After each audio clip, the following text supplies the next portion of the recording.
Baik, bismillahirrahmanirrahim. Assalamualaikum warahmatullahi wabarakatuh. Perkenalkan, nama saya Khalid Abdurrahman dengan NIM 2314010287.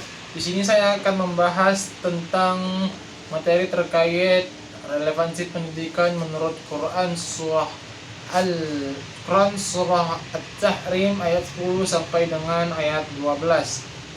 Di sini saya akan membacakan ayat terlebih dahulu arti, lalu di sini saya akan membacakan tafsiran, lalu di sini setelah menyimpulkan semuanya, di sini saya akan merelevansikannya dengan pendidikan. Baik, dimulai dari ayat yang ke-10 yaitu A'udzu billahi minasyaitonir rajim. Bismillahirrahmanirrahim. ضرب الله مثلا للذين كفروا امرأة نوح وامرأة لوط كانتا تحت عبدين من عبادنا صالحين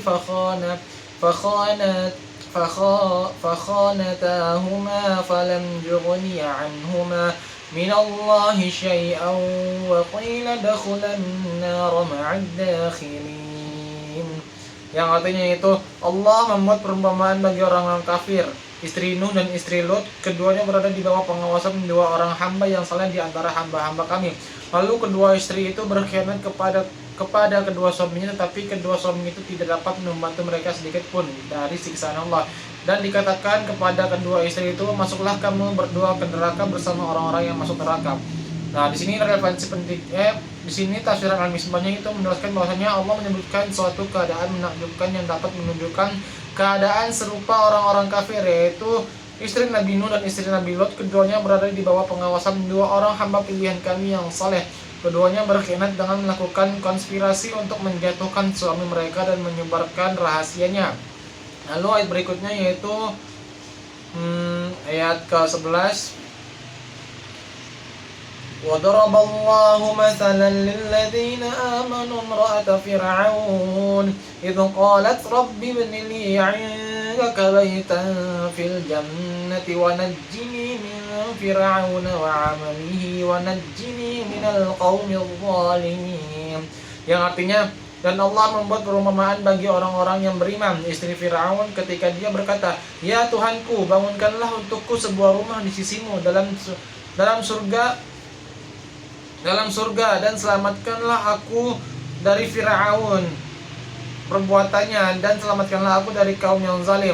Di sini menjelaskan tafsiran al-Misbah, yaitu Allah memberikan perumpamaan istri kepada orang-orang mukmin ketika ia berkata, ya Tuhanku, bangunlah untukku sebuah rumah yang dekat dengan rahmat Engkau di surga, selamatkanlah aku dari kekuasaan dan perbuatan Fir'aun yang sangat lalim, dan selamatkanlah aku dari kaum yang melampaui batas.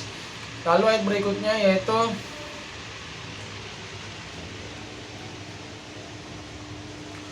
ومريم بنت عمران التي أحصنت فرجها فنفخنا فيه من روحنا وصدقت بكلمات ربها وكتبه وكانت من القانتين. Dan Maryam putri Imran yang memelihara kehormatannya, maka kami tiupkan ke dalam rahimnya sebagian dari roh ciptaan kami, dan dia membenarkan kalimat-kalimat Tuhannya dan kitab-kitabnya, dan dia termasuk orang-orang yang taat. Nah, di sini tafsir al-Misbahnya menjelaskan bahwasanya Allah juga membuat Maryam putri Imran sebagai perempuan bagi orang-orang yang beriman. Maryam telah menjaga kehormatannya, maka kami meniupkan ke dalam rahimnya sebagian dari roh kami, sehingga kemudian ia mengandung Isa membenarkan kalimat Allah yang berupa perintah, larangan, dan kitab-kitabnya yang diturunkan kepada Rasul, dan ia termasuk orang-orang yang selalu taat.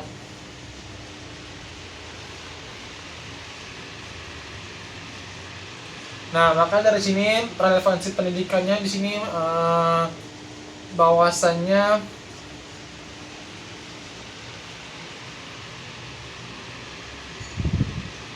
Jadi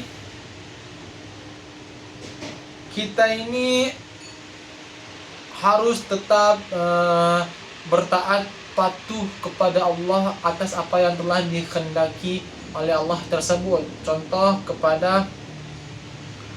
Contohnya kepada ayat ini menjelaskan kesalehan seorang perempuan yang tak pernah bersuami tetapi memiliki seorang putra, dan Maryam putri Imran yang memelihara kehormatannya. Nah, maka dari itu apapun yang telah Allah berikan, apapun yang telah Allah kehendaki, itulah yang diberkahi, itulah yang dimaksud dengan Allah. Itu tujuan yang baik ketika kita menjalankan perintah-perintahnya, ketika kita telah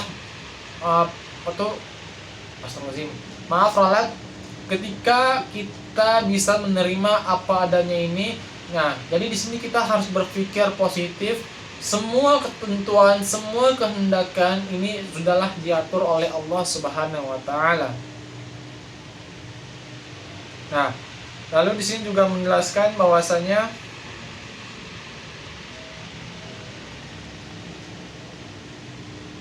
Allah menerangkan bahwa istri seorang nabi tidak dijamin masuk surga jika tidak beriman kepada Allah.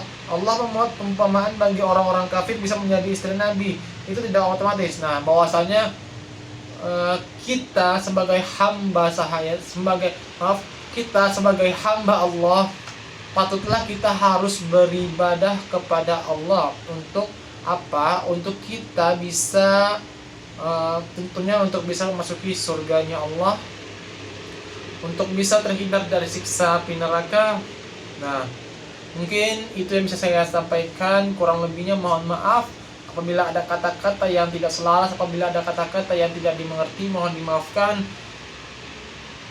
Saya akhiri dengan wassalamualaikum warahmatullahi wabarakatuh.